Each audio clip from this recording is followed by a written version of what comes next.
کہ جمعیت کے بینر تلے مساجد، مدارس، عیدگاہ اور خانقاہوں کی حفاظت کا کام کیا جاتا ہے۔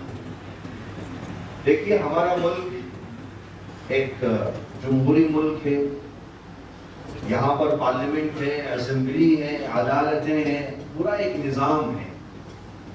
امید سینٹرل پورٹل دراصل نئے وقف ایکٹ کا ایک سیکشن ہے۔ جب پارلیمنٹ میں یہ آواز لگائی گئی کہ ہم اوقاف کے نظام میں ترمیم کرنا چاہتے ہیں، جو ظاہری طور پر پہلی مرتبہ نہیں ہو رہی تھی، لیکن یہ ترمیم اس راستے سے کی جا رہی تھی جس راستے سے مساجد اور مدارس کو ختم کرنے کا پلان کیا گیا۔ جمعیت علماء نے سب سے پہلے اس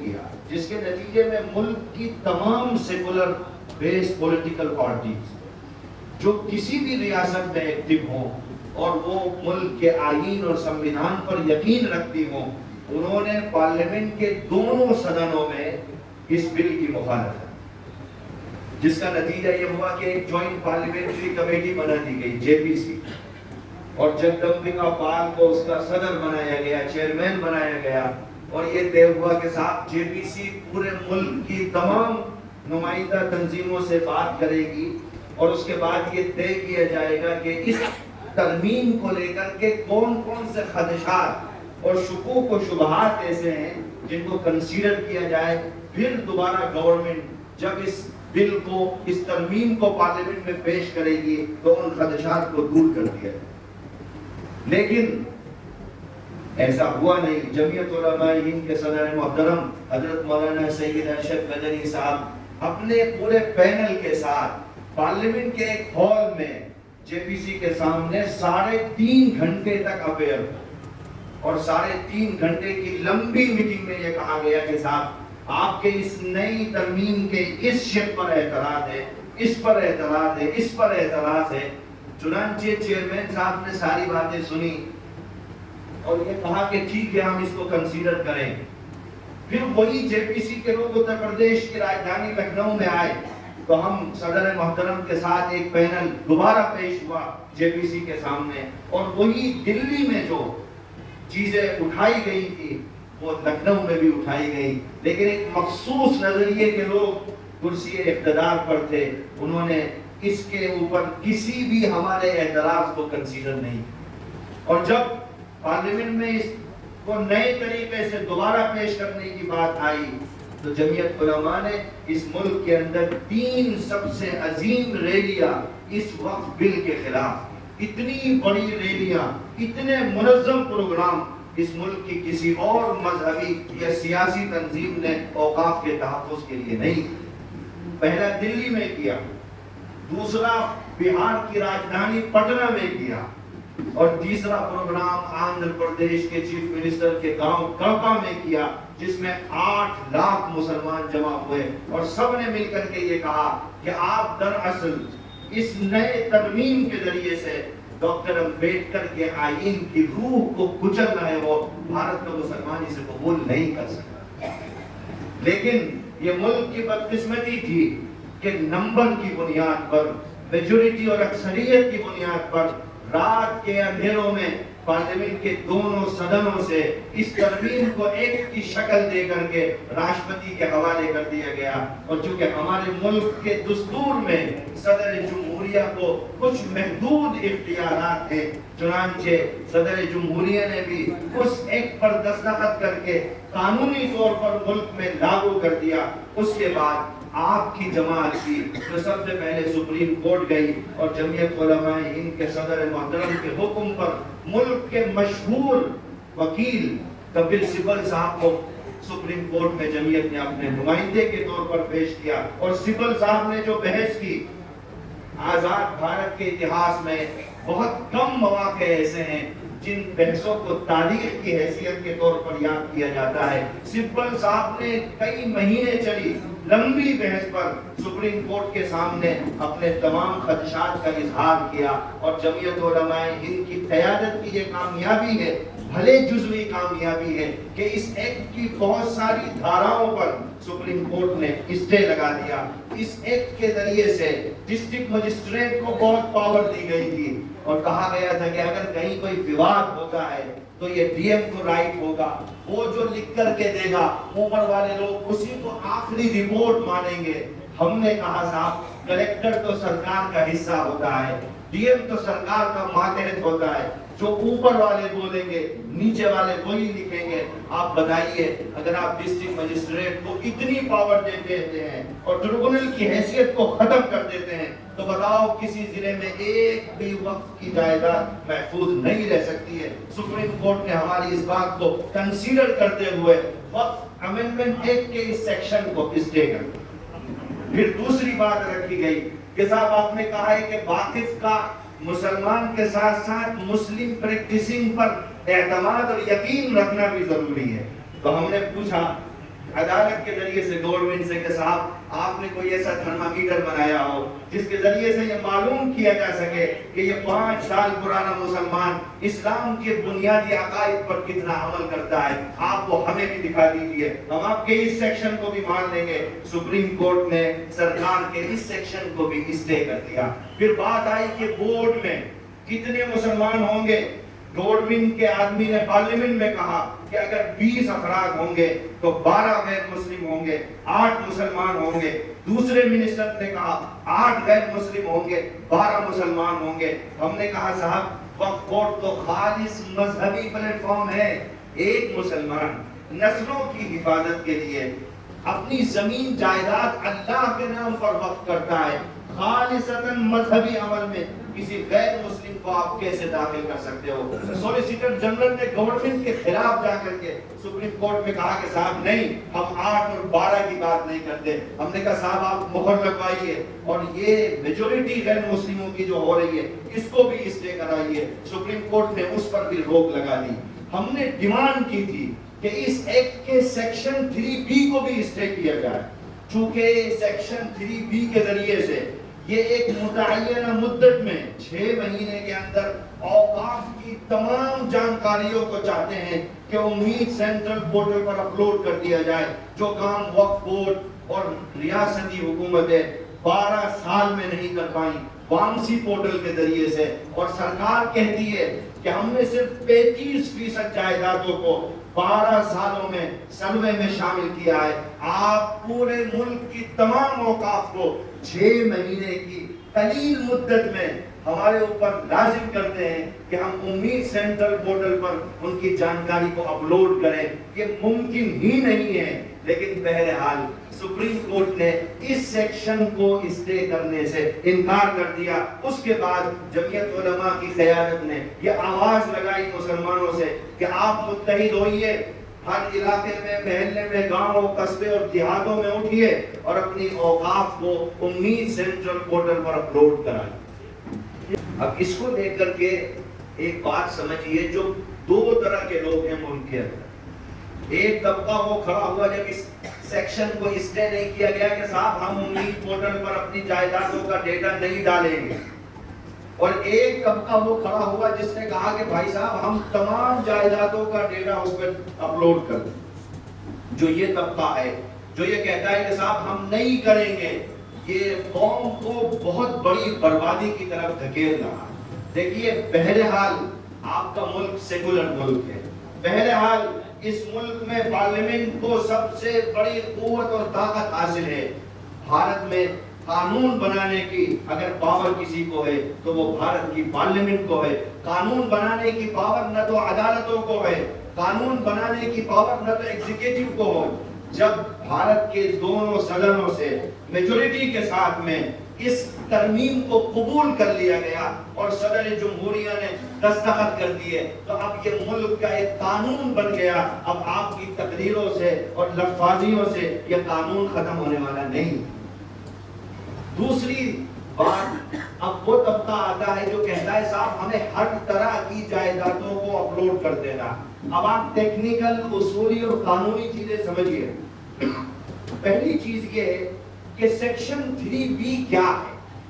سیکشن 3B ہم سے ڈیمانڈ اور ہم سے مطالبہ کیا کرتا ہے۔ سیکشن 3B یہ کہتا ہے کہ صاحب جو بھی جائیداد، جو بھی اوقاف آپ اس سے پہلے وقف بورڈ میں رجسٹر کرا چکے ہیں، چاہے وہ 50 سال پہلے ہو، 80 سال پہلے ہو، 2 سال پہلے ہو، 5 سال پہلے ہو، جتنی ڈیٹیل ان کی آپ وقف بورڈ میں درج کرا چکے ہو ان ڈیٹیل کو آپ کو امید سینٹرل پورٹل پر اپلوڈ کرنا ہے۔ امید پورٹل کوئی رجسٹریشن کا پلیٹ فارم نہیں ہے بلکہ یہ تو ڈیٹا کو اپلوڈ کرنے کا پلیٹ فارم ہے، اور یہ کام جو سرکاروں کا تھا اس ترمیم کے ذریعے سے وہ کام انہوں نے ہمارے اور آپ کے کمزور کندھوں پر ڈال دیا۔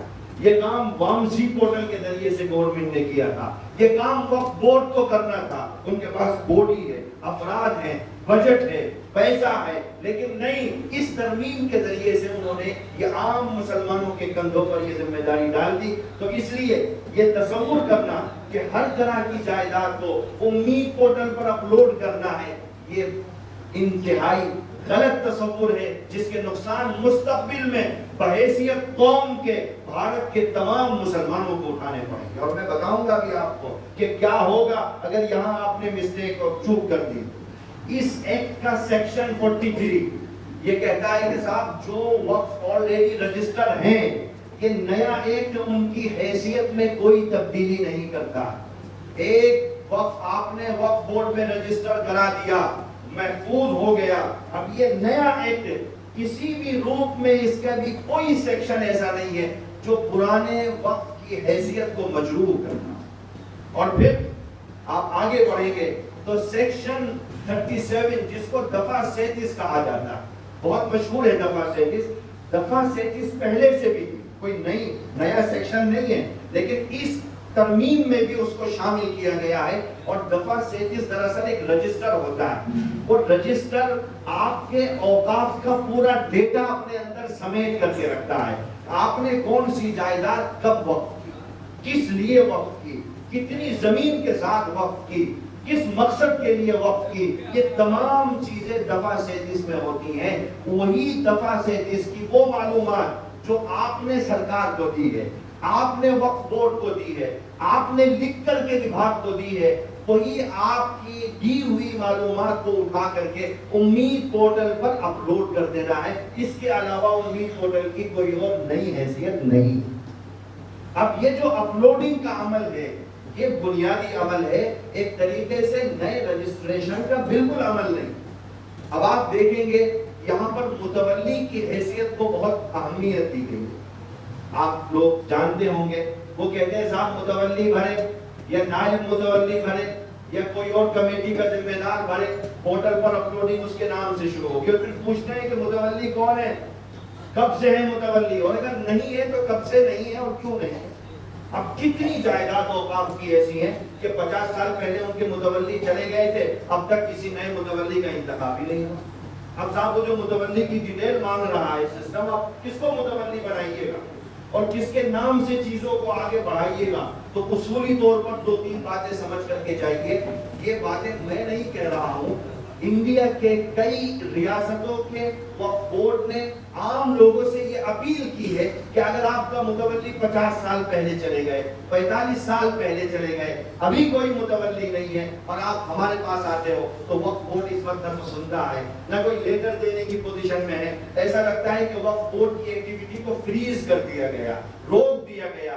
تو اب آپ کو ایک کام کرنا ہے، آپ ایک کمیٹی کی میٹنگ بلائیے، اس کمیٹی میں کسی ایک شخص کو اتفاق رائے سے متولی بنا دیجئے، اس کمیٹی کی تمام کارکردگی کو، رپورٹ کو نوٹ کر لیجئے، مہر لگائیے، اس پیپر کو حفاظت کے ساتھ اپنے پاس رکھ لیجئے۔ اگر کل وقف بورڈ آپ سے سوال کرتا ہے، آپ دکھا دیں گے صاحب کمیٹی کی میٹنگ ہوئی تھی، 12 لوگ شریک ہوئے تھے، اتفاق رائے سے فلاں صاحب کو کمیٹی کا ذمہ دار اور متولی چن لیا گیا تھا، اسی کے نام سے ہم نے تمام چیزوں کو پروسیس کر دیا ہے۔ اس لیے اب ہمارے پاس متولی بھی ہے، ہماری کمیٹی بھی ہے، اور انہی متولی کے نام سے ہم نے پروسیس کو انجام تک پہنچایا ہے۔ یہ طریقہ ہے جس کے ذریعے سے آپ متولی کا انتخاب کر سکیں۔ اب یہاں پر ایک سوال ہوگا کہ صاحب وقف بورڈ مانگے گا 40 سال پرانا حساب، کہ بھئی آپ کا متولی تو 50 سال پہلے چلے گئے تھے، ان 50 سالوں میں آپ نے متولی اب بنایا ہے، لیکن پچھلے 50 سالوں کا حساب کون دے گا؟ تو صاحب یہ جو نیا متولی ہے اس کے کندھے پر 50 سالوں کا حساب دینا نہیں ہے، اس کی جوابداری اس دن سے شروع ہوگی جس دن سے کمیٹی کے لوگوں نے اتفاق رائے سے ان کو اپنا متولی چنا ہے۔ یہ نیچرل جسٹس کے خلاف ہے، یہ بنیادی انصاف کے تقاضوں کے خلاف ہے کہ وقف بورڈ آپ سے یہ مانگے، حالانکہ مانگا نہیں ہے، لیکن ہمارے کچھ لوگوں کے ذہنوں میں یہ سوال ہوتا ہے کہ صاحب اگر ہم اب متولی بن گئے تو 50 سال کا ریکارڈ کون دے گا؟ وہ وقف بورڈ جواب دے ہے، آپ اس کے لیے جواب دہ نہیں ہیں۔ آپ کی جواب داری اس دن سے شروع ہوتی ہے جس دن سے آپ نے چارج سنبھالا۔ اور دیکھیے متولی کا کردار بہت اہم ہے، اسی ایکٹ کے سیکشن 61 کے اندر متولی کی سزا کا بھی اعلان کیا گیا۔ اب ایک بات سنیے یہیں پر، متولی کی 6 مہینے کی سزا ہے اور 25,000 روپے سے لے کر کے 1,00,000 روپے تک کا جرمانہ بھی ہے۔ اور کس متولی کے لیے ہے؟ جس نے غلط جانکاری دی، غلط چیزوں کو اپلوڈ کیا، صحیح معلومات وقف کو نہیں دی، وہ متولی کل کٹگرے میں کھڑا ہوگا، سرکار اور وقف بورڈ اسے سوال دے۔ اب عام تصور اوقاف کو لے کر کے یہ ہے کہ صاحب یہ تو بھو مافیا کا بورڈ ہے، یہ تو سب چلتے پھرتے جس زمین پر ہاتھ رکھتے تھے وہ وقف کی ہو جاتی۔ یہ عام تصور ہے، اس ملک کی آبادی میں اس تصور کو پری پلاننگ طریقے سے پھیلایا گیا ہے، اور ہم میں سے کچھ لوگ جانکاری کے ابھاؤ میں اسی نظریے کو طاقت دیتے ہیں، قوت دیتے ہیں اس طریقے سے کہ ہم ان تمام جائیداد کو بھی امید پورٹل پر ڈال دیتے ہیں جو وقف بورڈ میں رجسٹر نہیں ہو۔ اب آپ سمجھئے ذرا، کل گورنمنٹ کھڑی ہوگی اور یہ کہے گی کہ صاحب وقف بورڈ میں 1,000 پراپرٹی اتر پردیش میں تھی، لیکن امید پورٹل پہ دیکھو 5,000 پراپرٹی انہوں نے اپلوڈ کر دی۔ بتاؤ ان سے بڑا بھو مافیا کون ہے؟ یہ کلیم کیا جائے گا مجموعی طور پر پوری قوم کو۔ اسی لیے اگر ایک مسجد ہے اس کے پاس 5 دکانیں ہیں، 5 میں سے 3 وقف بورڈ میں رجسٹر ہیں، 2 وقف بورڈ میں رجسٹر نہیں ہے، بھلے سے وہ وقف ہیں، تو پروسیس یہ ہے کہ آپ پہلے وقف بورڈ میں رجسٹر کرائیے، اس کے بعد امید پورٹل پر اپلوڈ کرانا ہے۔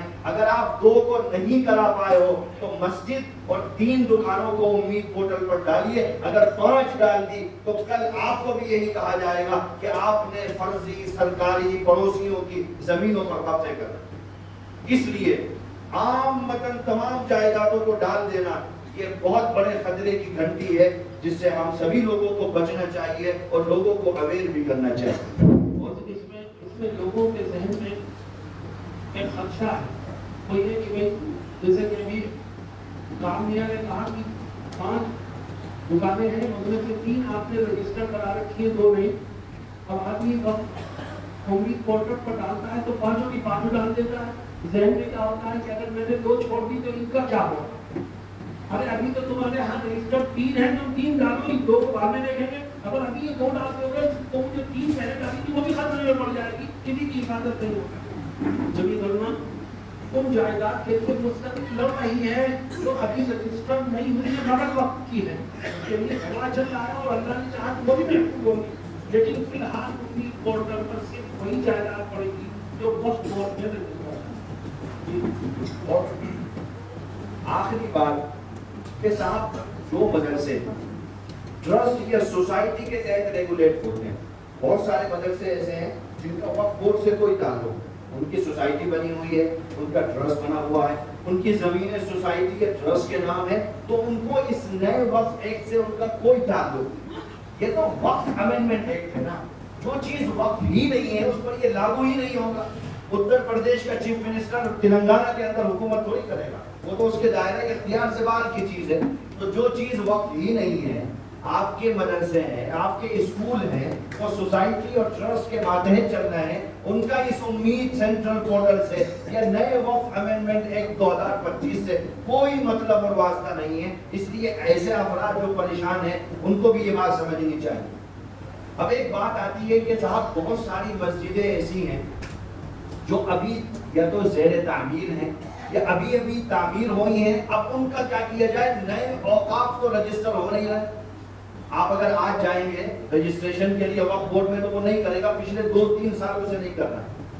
اب ان کا کیا کر سکتے ہیں؟ چونکہ یہ نیا ایکٹ نے اس دروازے کو وقتی طور پر بند کر دیا، تو اسی ایکٹ کا سیکشن 2 دھارا 2 جو ہے وہ یہ کہتی ہے کہ صاحب نیا وقف ایکٹ جو ہے وہ ٹرسٹ پر لاگو نہیں ہوگا۔ اس کا کوئی بھی سیکشن، وہ ٹرسٹ چاہے ایکٹ بننے سے پہلے کا بنا ہوا ہو یا ایکٹ بننے کے بعد کا بنا ہوا ہو، اس